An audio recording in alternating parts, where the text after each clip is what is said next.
नहमदुहु व नुसल्ली अला रसूलिहिल करीम अम्मा बाद फ़ाऊज़ु बिल्लाहि मिनश शैतानिर रजीम बिस्मिल्लाहिर रहमानिर रहीम। अस्सलामु अलैकुम डियर व्यूअर्स, आपके फेवरेट इंफॉर्मेटिव चैनल से मैं हूं प्रोफेसर शब्बीर अहमद।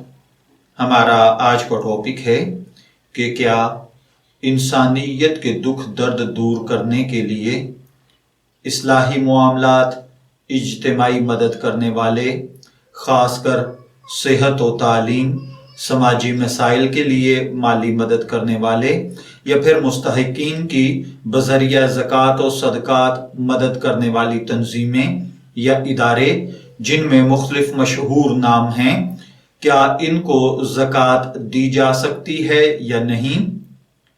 तो देखिए मेरे भाइयों और बहनों, शरीयत मुताहरा ने जो उसूल व ज़ाबता बयान किया है वो ये है कि ज़कात और सदकात वाजिबा का मसरफ मुस्तहिक ज़कात अफराद हैं।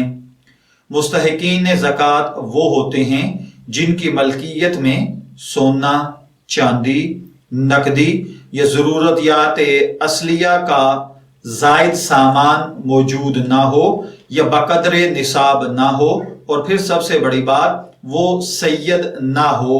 ऐसे लोगों को अगर आप ज़ाती तौर पर जानते हैं तो उनको ज़कात दे सकते हैं, या फिर हुकूमत की तरफ से आयद करदा वकील या वो लोग जिनको ज़कात वसूल करने के लिए बनाया जाता है, उन्हें ज़कात अदा करने से ज़कात अदा हो जाती है। इसके अलावा कुरान पाक ने, अल्लाह ताला ने 8 मसरफ ज़कात के बताए हैं। उन 8 में ये तंजीमें, ये तालीमी इदारे और ये लोग जो मुख्तलिफ नामों पर मुख्तलिफ अंदाज में ज़कात इकट्ठी करते हैं या सदकात और सदकात वाजिबा हासिल करते हैं, ये इनके मुस्तहिक नहीं बनते, क्योंकि ज़कात के अंदर जिसको आप ज़कात देते हैं उसको उस ज़कात का मालिक बनाना जरूरी होता है ताकि वो अपनी मर्जी के साथ उनको अपने मसरफ में ला सके। जबकि ये कंपनियां और ये इदारे जिनको ज़कात दी जाती है ये खुद अपनी मनमानी करते हैं, जहां मुनासिब समझते हैं वहां खर्च करते हैं, और अक्सर ये ज़कात उन जगहों पर खर्च हो रही होती है जहां उसका नेमुल बदल या बेहतरीन मसरफ मौजूद नहीं होता। इसलिए आप जिस इदारे को भी ज़कात दे रहे हैं अपनी तसल्ली कर लीजिए कि आया वो समाजी कामों में इसको दुरुस्त तौर पर लगाएगा या नहीं, क्या उनका मसरफ असल जगह होगी या नहीं।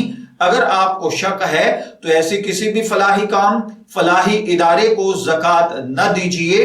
अलबत्ता अगर आपका दिल मुतमिन है तो आपके ज़कात अदा करने से ज़कात अदा हो जाएगी, लेकिन वो भी इस सूरत में कि आपको 100% तसल्ली हो कि आपका दिया हुआ पैसा वाकई ज़कात के मुस्तहिकीन पर खर्च होगा। मैं दुआगो हूं कि अल्लाह ताला हमें इन बातों को समझकर इनके मुताबिक अमल करने की तौफीक अता फरमाए। शब्बीर अहमद को इजाजत दीजिए, फिर हाजिर होंगे किसी नए टॉपिक के साथ। तब तक के लिए अल्लाह हाफिज।